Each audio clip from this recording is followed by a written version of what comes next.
Bonjour les élèves, commençons notre leçon de français.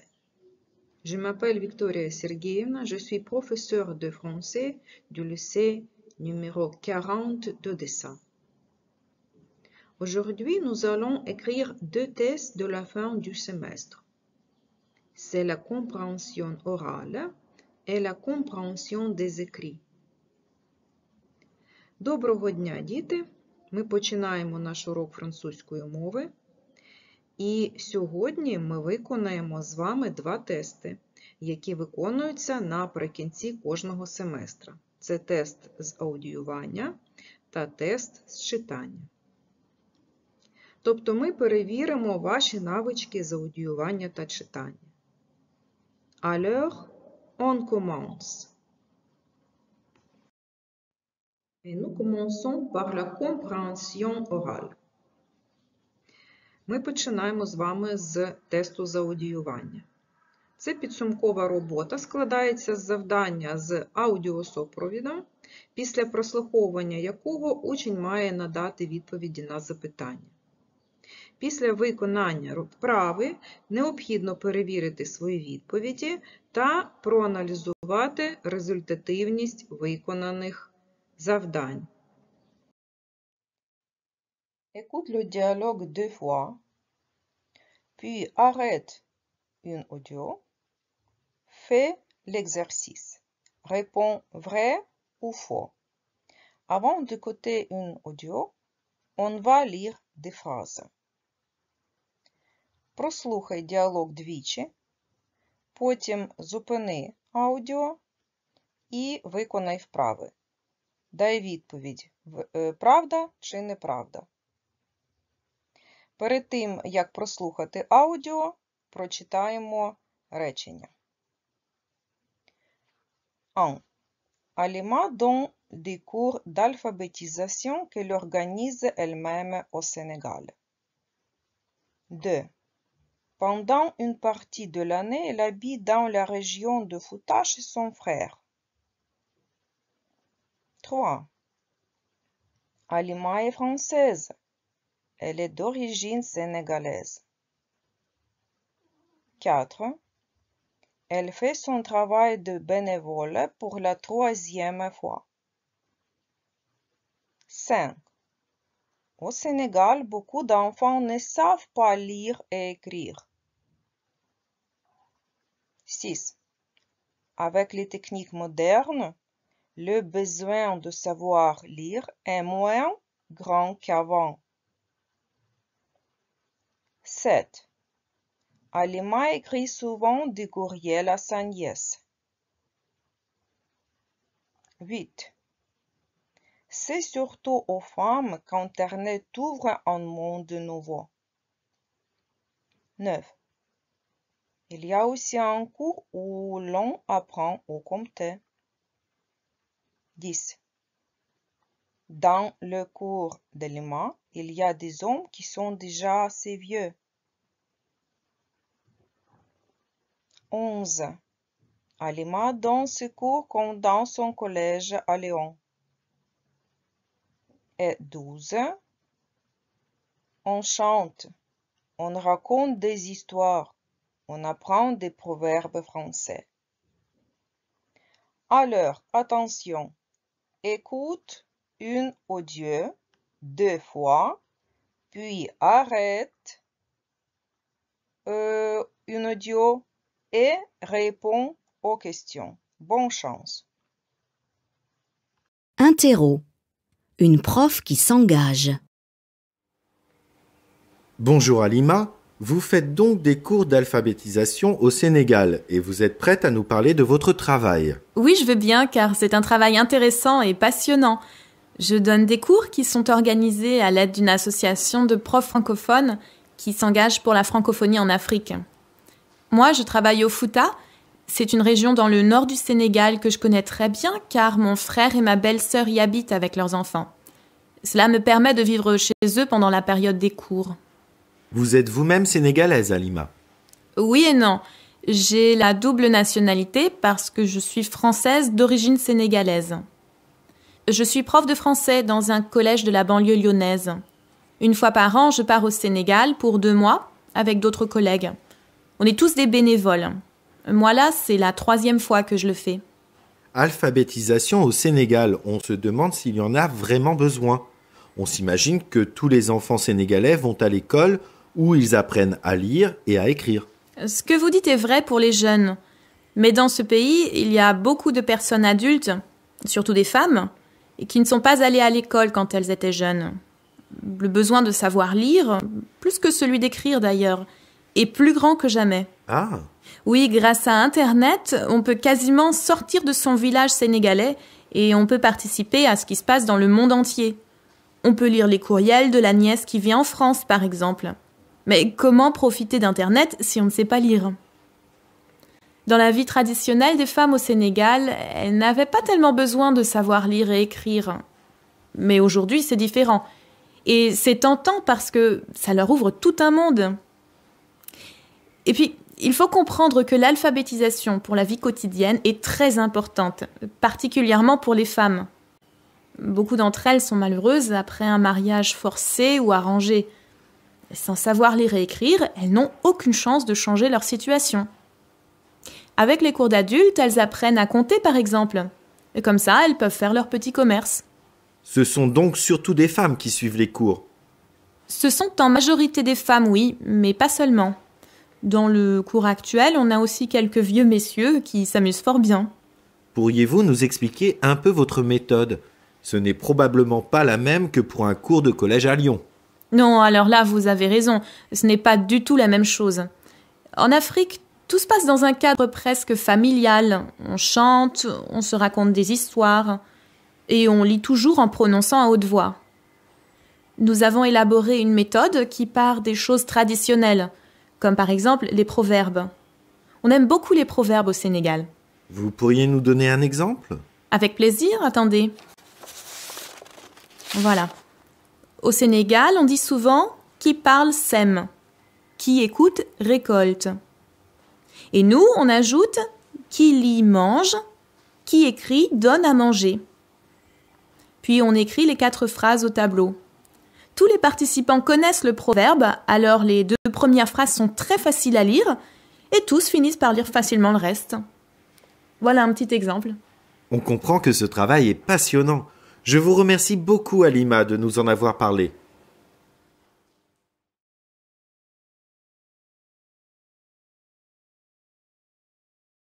Interro. Une prof qui s'engage. Bonjour Halima, vous faites donc des cours d'alphabétisation au Sénégal et vous êtes prête à nous parler de votre travail. Oui, je veux bien car c'est un travail intéressant et passionnant.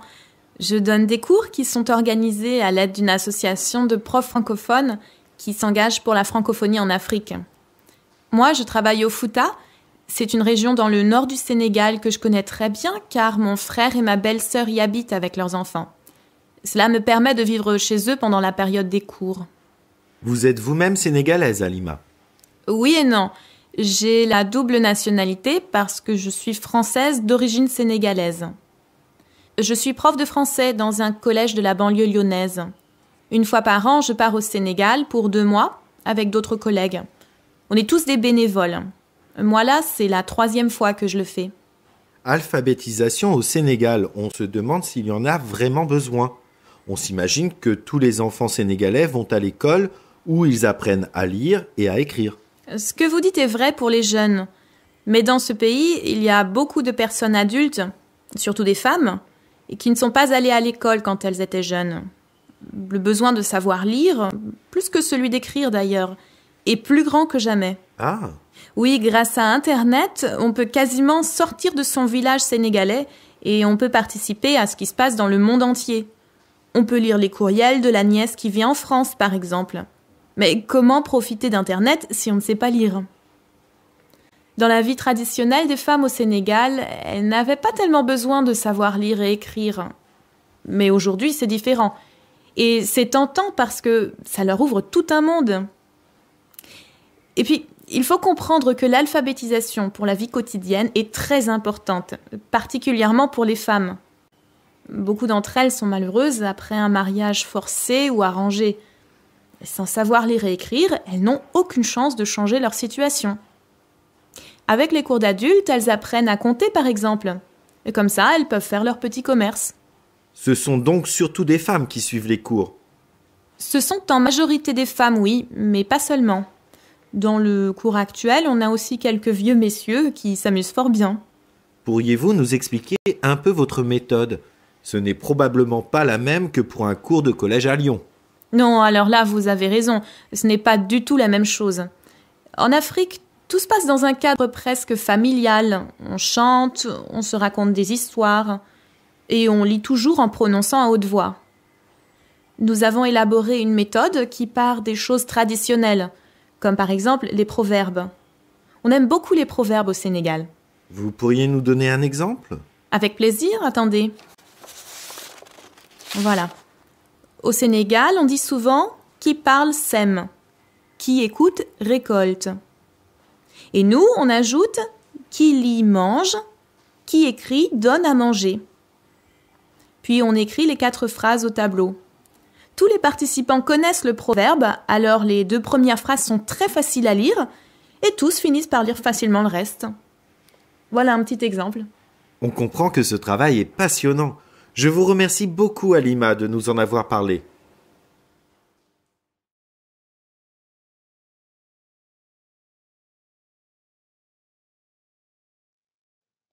Et maintenant, on va vérifier tes réponses. А зараз перевір свої відповіді. 1. Alima donne des cours d'alphabétisation qu'elle organise elle-même au Sénégal. C'est faux. 2. Pendant une partie de l'année, elle habite dans la région de Fouta chez son frère. Vrai. 3. Alima est française. Elle est d'origine sénégalaise. Faux. 4. Elle fait son travail de bénévole pour la 3e fois. Vrai. 5. Au Sénégal, beaucoup d'enfants ne savent pas lire et écrire. Faux. 6. Avec les techniques modernes, le besoin de savoir lire est moins grand qu'avant. C'est faux. 7. Halima écrit souvent des courriels à sa nièce. C'est faux. 8. C'est surtout aux femmes qu'Internet ouvre un monde nouveau. Vrai. 9.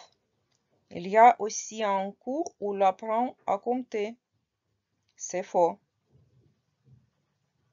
10. Dans le cours d'Halima, il y a des hommes qui sont déjà assez vieux. Vrai. 11.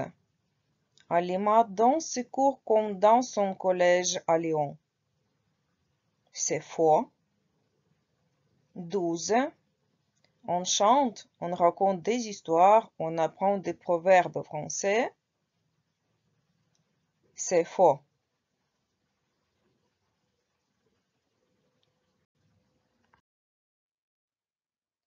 Et maintenant, je te propose de faire une petite évaluation. Зараз я пропоную тобі порахувати кількість правильних та помилкових відповідей для того, щоб оцінити самостійно рівень виконання роботи з аудіювання. 0,2 fautes. Bravo, c'est super. 3,5 fautes. C'est bien. 6,8 fautes. Tu dois encore réviser un peu. 9 plus fautes. Révise ce que tu n'as pas bien compris.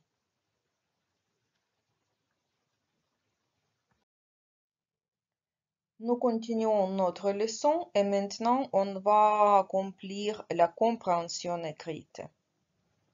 Ми з вами продовжуємо наш урок, і зараз ми будемо виконувати підсумкову роботу з читання.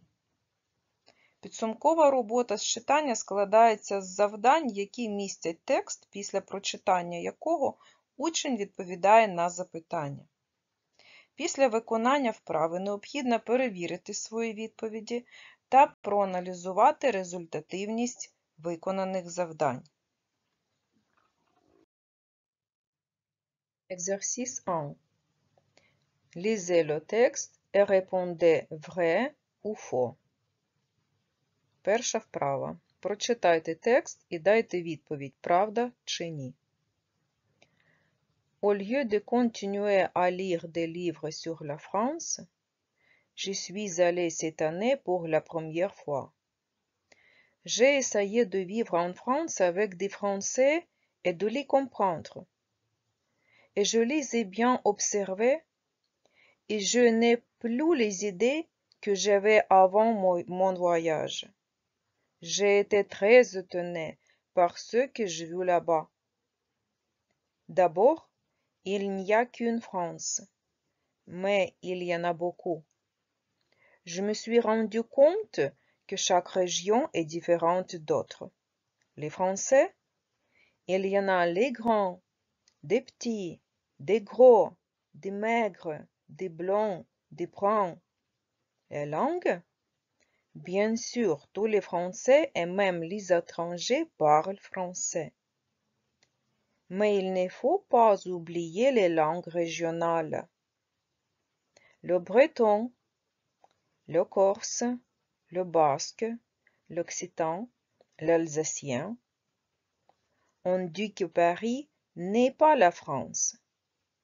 J'ai donc voulu visiter la France profonde, loin des autoroutes, des plages et du bruit. Maintenant, j'ai un ami français, Philippe, le fils des fermiers. Il va venir me voir l'année prochaine et je crois qu'il aimera mon village. Connaître les gens, pour moi, c'est très important. Maintenant, arrête la vidéo, lis le texte encore une fois et fais un exercice. Зараз можна зупинити відео, прочитати ще раз текст і виконати вправу. Bon chance!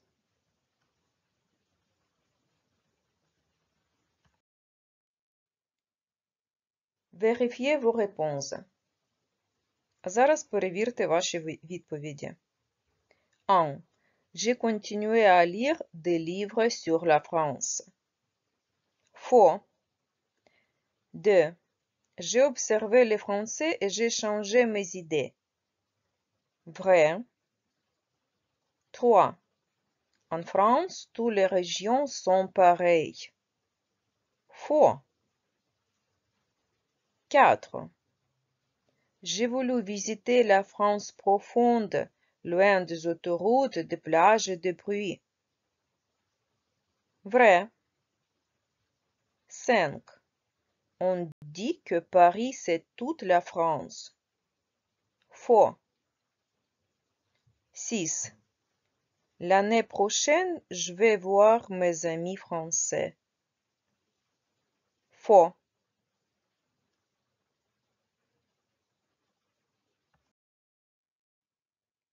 Exercice numéro 2. Lisez le texte et corrigez les phrases selon le texte. Вправа друга. Прочитайте текст та виправте помилки в реченнях, щоб вони співпадали з текстом. Запишіть ці речення вірно. Aujourd'hui, l'Ukraine peut être fière de la variété de tous ses périodiques.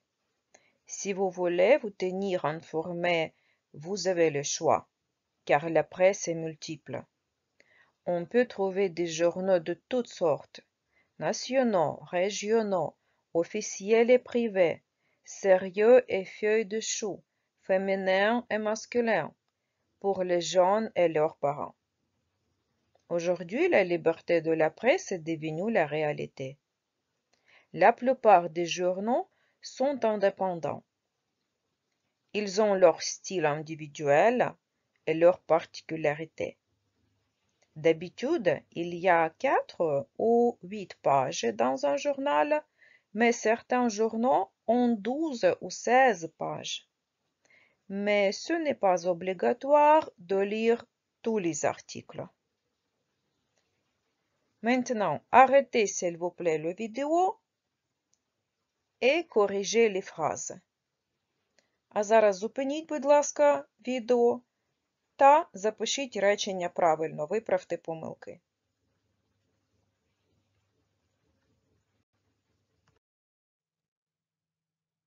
Et maintenant, vérifiez vos réponses, s'il vous plaît.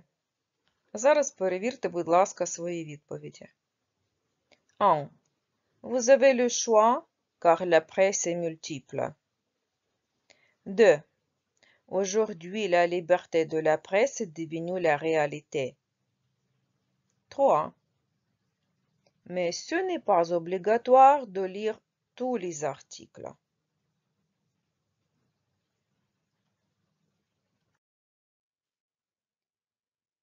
Et maintenant, exercice 3.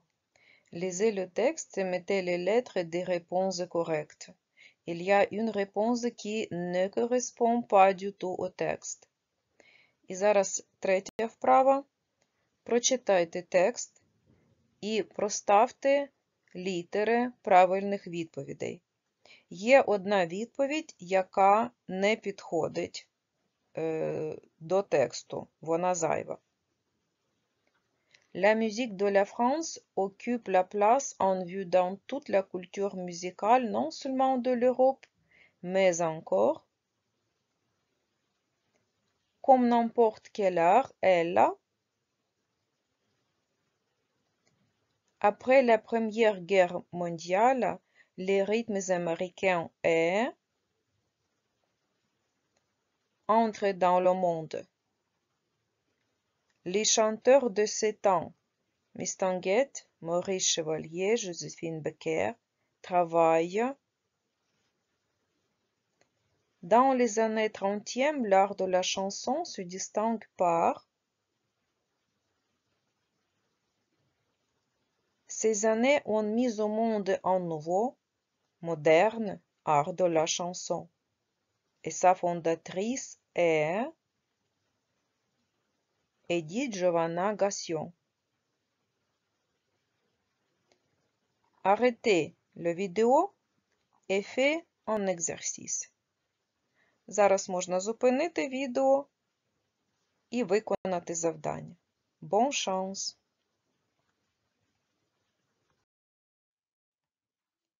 Et maintenant, on va vérifier vos réponses.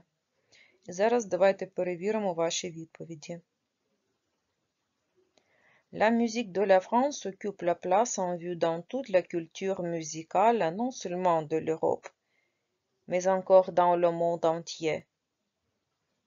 Comme n'importe quel art, elle varie avec le temps. Après la Première Guerre mondiale, les rythmes américains et sud-américains entrent dans le monde. Les chanteurs de ce temps, Mistinguett, Maurice Chevalier, Joséphine Baker, travaillent dans le style revue. Dans les années 30e, l'art de la chanson se distingue par la variété. Ces années ont mis au monde un nouveau, moderne art de la chanson, et sa fondatrice est Edith Piaf.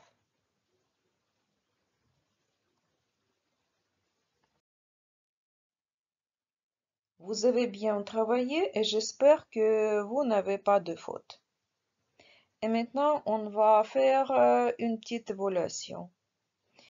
Ви дуже добре попрацювали, я сподіваюся, у вас немає помилок.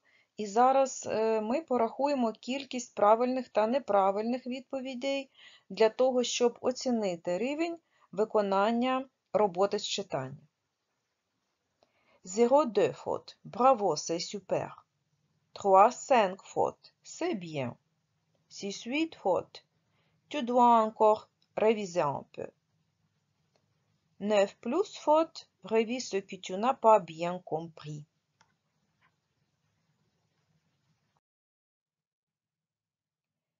Notre leçon est terminée. Au revoir. Bonne chance.